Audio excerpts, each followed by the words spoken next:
হাসির রাজা, জ্ঞানের রাজা, রসিক রাজা।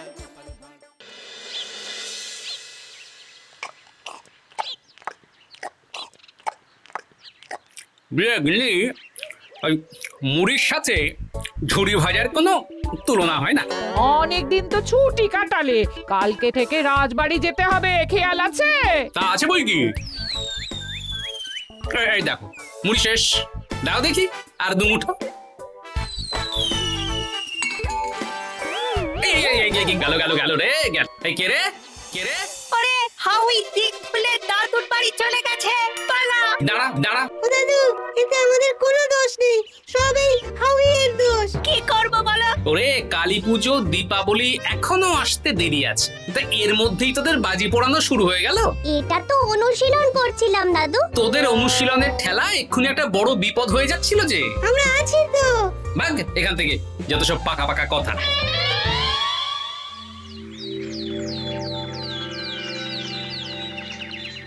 লম্বা ছুটি কেমন কাটালে সবাই? আমার তো মহারাজ কাজের মধ্যে দুই, খাই আর শুই। বুঝে গেছি, এবার বাকিরা বলো। আমি তো দুর্গাপুজো লক্ষ্মী পুজোর পরে খুব ভালো হয়ে গেছি। বাবা, মা কালীর আশীর্বাদে আজ পশ্চিমে সূর্য উঠেছে নাকি? মানছি আমি আগে খারাপ ছিলাম, একটু মিথ্যে কথা বলতাম, অপকর্ম করতাম, কিন্তু এখন আর না। আমি আজ থেকে বদলে যাওয়া আমি। বেশ বেশ, খুব ভালো কথা।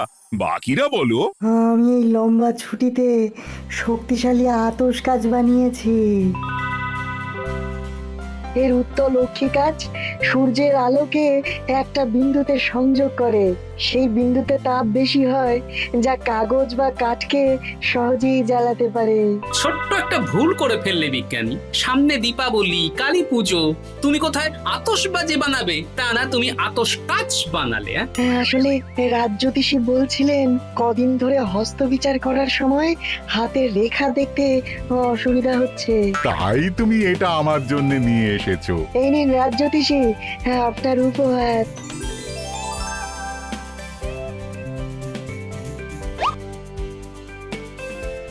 ধন্যবাদ বিজ্ঞানী। বেশ অনেকক্ষণ অন্য প্রসঙ্গে আলোচনা হলো, এবার আমরা মূল ছন্দে ফিরে আসি। কদিন পরেই তো কালী পুজো। সে তো আমরা জানি মহারাজ। তাই এবারে আমার ইচ্ছে রাজবাড়ির সকল সভাসদদের মধ্যে একটা আতশবাজির প্রতিযোগিতা হবে। কে কে নাম দিতে চাও বলো? আগুনে আমার ভয় অতি, হয় যদি কোনো ক্ষয়ক্ষতি। আমি বাবা নাম দেব না মহারাজ, আমি শুধু দেখবো।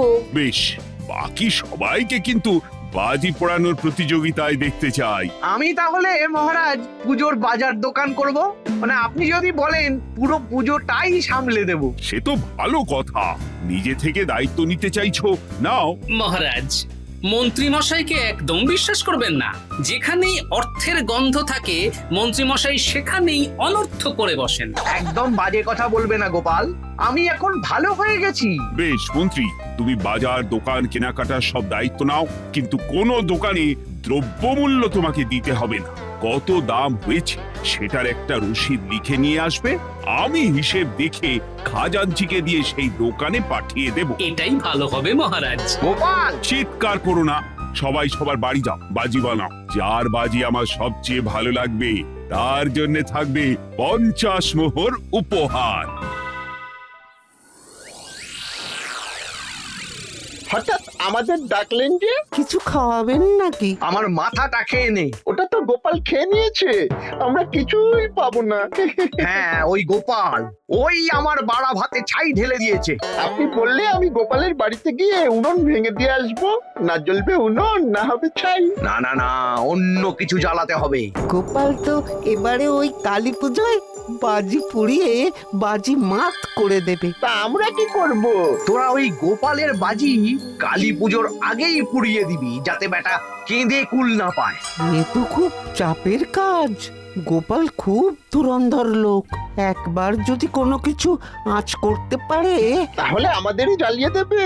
ওরে ওরে, গোপাল আমার রোজগারের রাস্তা বন্ধ করে দিয়েছে। কিভাবে? আমি কালী পুজোর বাজার করার দায়িত্বটা পেলাম আর গোপাল মহারাজের কানে বিষ ঢেলে বলেছে যে আমার হাতে কোনো অর্থ না দিতে দোকানে গিয়ে জিনিস কিনে রসিদ নিয়ে আসতে। আর মহারাজ কাউকে পাঠাবেন সেই বকেয়া মেটাতে, তাই তো? একদম তাই। তাহলে আপনি সব দোকানিদের সাথে ষাট করে নিন, যে দাম বাড়িয়ে লিখতে। পরে আপনি তাদের থেকে অতিরিক্ত অর্থ নিয়ে যাবেন। না না, তাতে মুশকিল আছে। যদি তারা আমাকে পরে অর্থ না দেয়, মহারাজকে বলে দেয়, তখন? হ্যাঁ, তাও ঠিক। আরেকটা বুদ্ধি আছে, শুনুন। এই তো এটা দারুণ বুদ্ধি। এতে ভালো কাজ হবে, কেউ গুণাক্ষরেও টের পাবে না। দাদু, সামনে কালী পুজো, তাই আমরা তোমার কাছে মা কালীর গল্প শুনবো। বেশ, শোন তাহলে।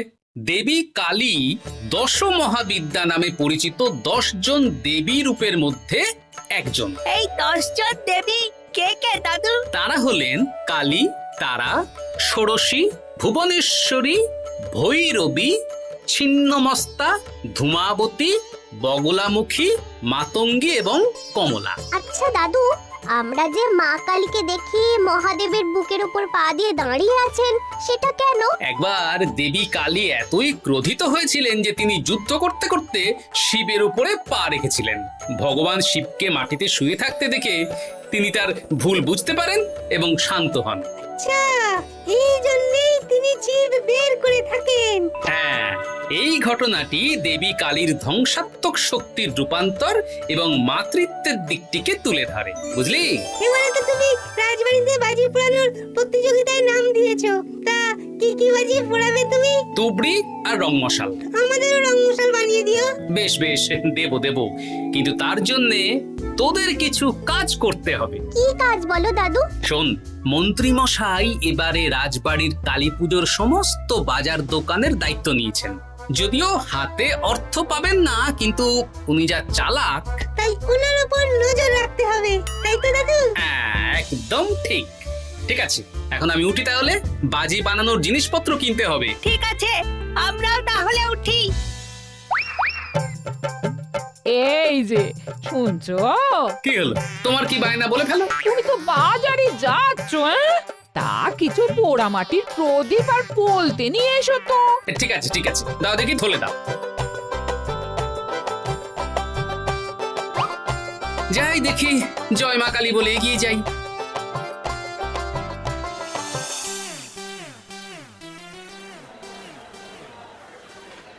শোনো, আমার কয়েকটা জিনিস লাগবে, বুঝলে? কি কি লাগবে বলো? ওই লৌহ চূর্ণ, গন্ধক, সোরা, মাটির হাঁড়িগুলো তো মৃৎশিল্পী ভাইয়ের কাছ থেকে পেয়ে যাব। আচ্ছা, কোনটা কত কত পরিমাণে লাগবে একটু বলো। কাগজে লেখা আছে, এই দেখে দেখে দিয়ে যাও। হ্যাঁ, আর বেশ কিছু প্রদীপের সলতে দিও। আচ্ছা, দিচ্ছি।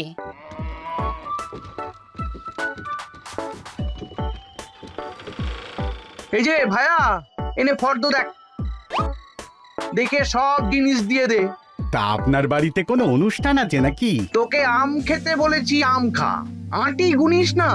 একদম 1 নম্বর জিনিস চাই, রাজবাড়ির কালী পুজোর জন্য যাবে। আচ্ছা, তাহলে আমি রাজবাড়িতে পৌঁছে দেব।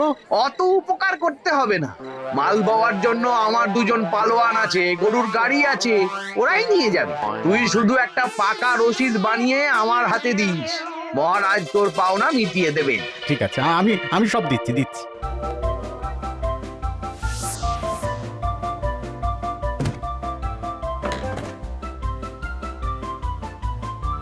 মন্ত্রী মশাই, রাজবাড়ির কেনাকাটা চলছে বুঝি? হ্যাঁ, রাস্তা ছাড়ো, তোমার সাথে বেশি কথা বলতে চাই না। এই চল চল চল।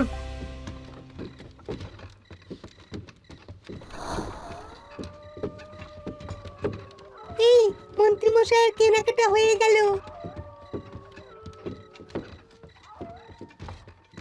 কিন্তু রাজবাড়ির রাস্তা তো বাঁদিকে, তা মন্ত্রী মশাই ডান দিকে গেলেন কেন?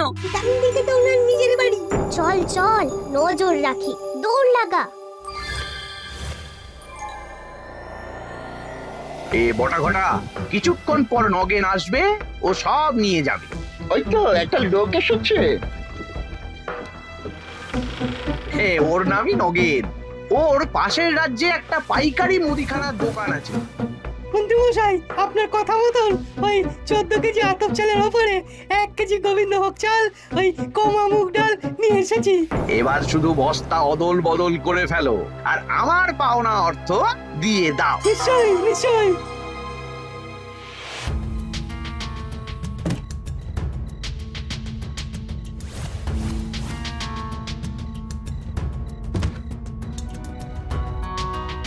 এই নিন মন্ত্রীমশাই, আপনার পাওনা।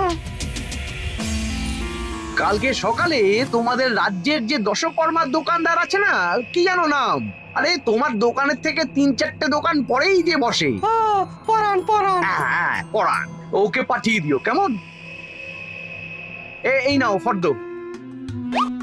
ফর্দ দেখে কম দামের জিনিসটা নিয়ে আসতে বলবে। বলে দেবো। চল চল বটা ঘটা, এবার রাজবাড়িতে যেতে হবে। চলুন।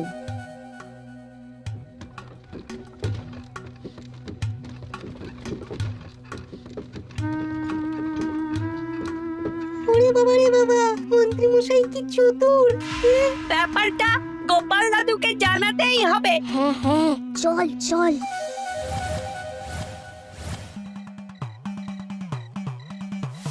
গিন্নি, নাও তোমার জন্য প্রদীপ সলতে এনে দিয়েছি। উদ্ধার করেছো? এবার শান্তি।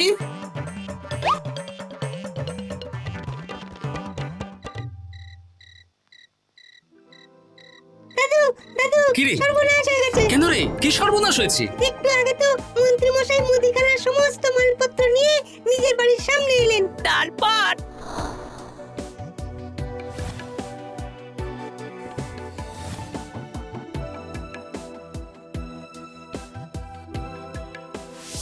পুলিশ কি রে? আমিও ঠিক সময়ে মন্ত্রীর পর্দা ফাঁস করব। এখন তাহলে আমাদের ঠিক খাবার খাও। কি খাবি বল? ভোলা মায়ের দোকানের সরপুরিয়া। বেশ, চল তাহলে। সব মুদিখানা রাজবাড়ির ভাড়ার ঘরে ঢুকিয়ে দিয়েছি। এই নিন মুদিখানার হিসেবের রসিদ। তোমার উপরে ধকল যাচ্ছে বলো? না না, মা কালীর সেবা করার সুযোগ পাচ্ছি, এতে আবার ধকল কিসের? এ তো আমার পরম সৌভাগ্য মহারাজ। ঠিক আছে, কালকে তাহলে রাজসভায় দেখা হবে। এখন এসো, আমি খাজাঞ্চিকে পাঠিয়ে মুদির দোকানে অর্থ পাঠিয়ে দেব। আচ্ছা মহারাজ, এরপরে দশকর্মার বাজার আসবে কালকে। বেশ বেশ। এই নাও ভোলা। আচ্ছা, তুমিও তো সরপুরিয়া খেতে পারতে। আরে আমি তো হামেশাই খাই। বাচ্চাগুলো খেতে চাইলো তাই নিয়ে এলাম। চলি হে। হ্যাঁ, এসো। শোন, তোরা একটু খেয়াল রাখিস মন্ত্রীমশাই পাশের রাজ্যের কোন কোন দোকানির সাথে দেখা করে মালপত্র অদল বদল করছে। আচ্ছা দাদু, ঠিক আছে।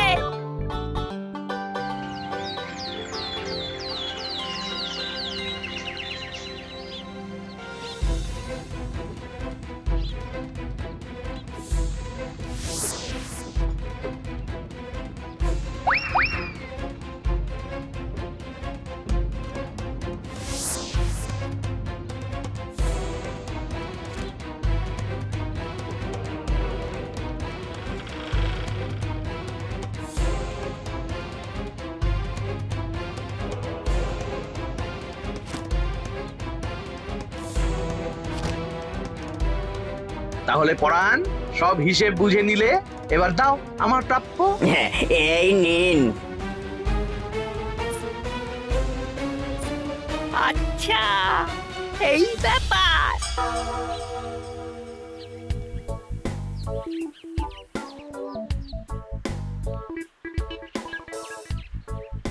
একটু আগে পরাণ বলে একজন পাশের গ্রামে দশকর্মার দোকানদার এসেছিলেন। জিনিসপত্র অদল বদল হয়ে গেল। এখন গতকালের মতন মন্ত্রী মশাই নিশ্চয়ই রাজবাড়িতে যাচ্ছেন।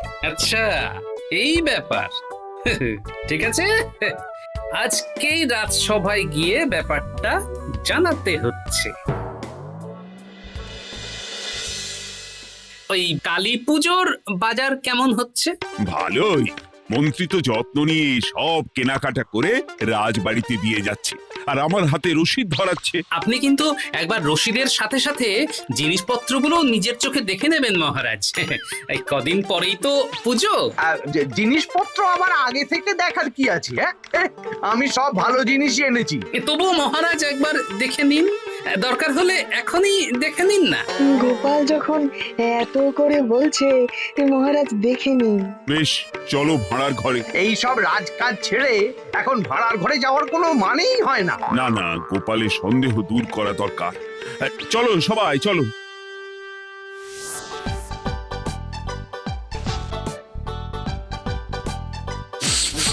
বাহ, বেশ ভালো গন্ধ। একটু ভালো করে চালে হাত ঢুকিয়ে দেখুন মহারাজ। আরে বললো তো ভালো গন্ধ, আবার ভালো করে কি দেখবে? না, কোনো গন্ধই তো নেই। ওপরে গোবিন্দ ভোগ আর ভিতরে আতপ চাল। বাকি জিনিসগুলো দেখুন না মহারাজ। এ কি, উপরে সোনা মুগ ডাল আর ভিতরে সাধারণ মুগ ডাল? তাহলে নিশ্চয়ই দোকানদার আমাকে ঠকিয়েছে, বুঝলেন মহারাজ? এ কি মন্ত্রী, তুমি একটু দেখে শুনে আনবে না? সেনাপতি, তুমি এক্ষুনি এই মুদিখানার দোকানদারকে গিয়ে ধরো। দশকর্মার জিনিসগুলো একটু না হয় দেখে নিন। এ কি, তীর কাঠি তো 4টে লাগবে, 3টে কেন? আর সুপুরির কি অবস্থা? পোকা ধরে গেছে। সব জিনিস দিয়ে পুজো হবে না? এই আমি কিচ্ছু জানি না মহারাজ, আমাকে তাহলে দশকর্মার দোকানিও ঠকিয়েছে। না না না, তোমাকে আর দায়িত্ব নিতে হবে না। গোপাল, বাকি পুজোর বাজারের দায়িত্ব তোমার। আচ্ছা মহারাজ। মহারাজ, আমি তাহলে দোকানে গিয়ে কথা বলছি। হ্যাঁ হ্যাঁ হ্যাঁ, সব জিনিসপত্র নিয়ে চলে যাও। আচ্ছা। মন্ত্রী, তুমিও সাথে যাও। বিশ্বাস করুন সেনাপতি মশাই, এই সব মাল আমি বেচিনি, এসব অন্য দোকানের। বাজে কথা বললেই হলো, রসিদ তো তোমার দোকানে। আমার দোকানের কিন্তু জিনিসগুলো নয়। আমি পুজোর দিনই সেরকম কেন দেব? মা কালী আমাকে ক্ষমা করবেন না। তাহলে এই মালপত্র কোথা থেকে এলো? সেসব তো আমি জানি না। বাজে কথা বললেই হলো, এগুলো ফেরত নে। এগুলো তো আমি দিইনি। ফেরত? গোপাল পুরো রোজগারটা বন্ধ করে দিল। আপনি এগুলো কার কাছ থেকে নিয়েছেন সেটা কি গোপাল জানতে পেরেছে? তা জানতে পারেনি, সেই জন্যই তো জোর করে ওই কৃষ্ণনগরের দোকানীদের কাছেই সব মালপত্র গছিয়ে দিয়েছি। গোপাল দাদাকে একটা শিক্ষা দেওয়া দরকার। ও বেটা কালী পুজোর দিন বাজি পোড়াবে বলে খুব তোড়জোড় শুরু করেছে দেখলাম। শোন, তোরা এক কাজ কর। দারুণ বুদ্ধি।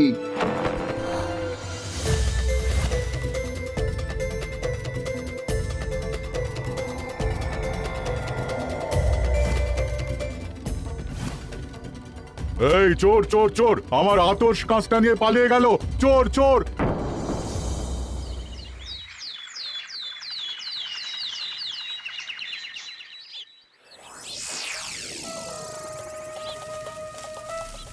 ব্যাস, বারুদ বানানো শেষ। এবার মাটির খোলসের মধ্যে ভরে ফেললেই তুবড়ি বানানোর কাজ শেষ।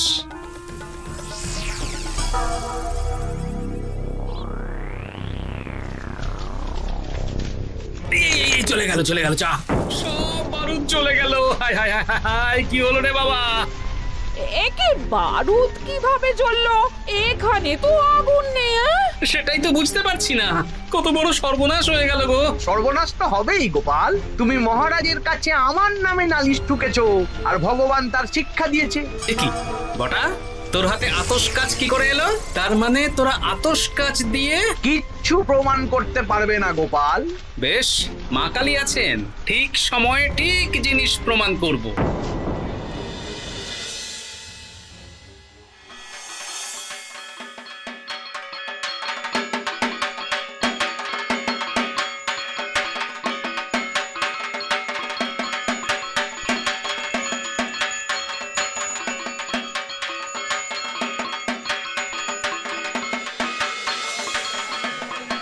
তাহলে এবার বাজি পোড়ানো শুরু হোক।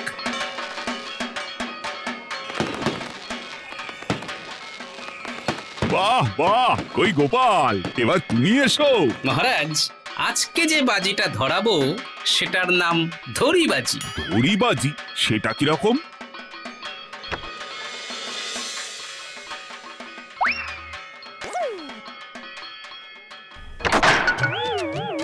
কি মস্করা করছো? এ তো হাঁড়ি থেকে কাগজ বেরোলো। এবার এই কাগজগুলোর মধ্যে কয়েকজন লোকের নাম লেখা আছে, সেগুলো আপনি পড়ুন মহারাজ।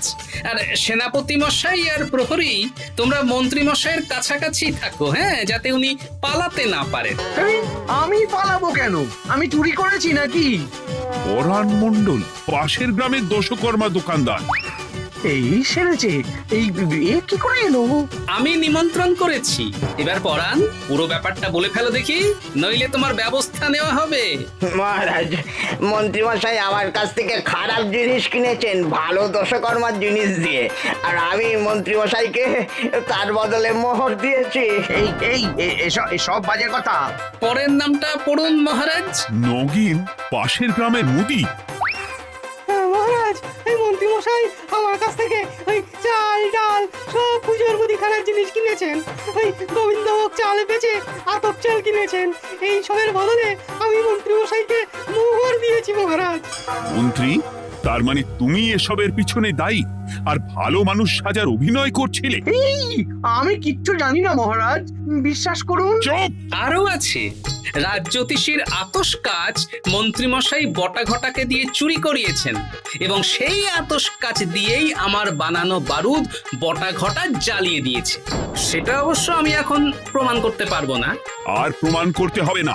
সেনাপতি, মন্ত্রীকে এক্ষুনি কারাগারে ভরো। ক্ষমা করে দিন, ক্ষমা করে দিন।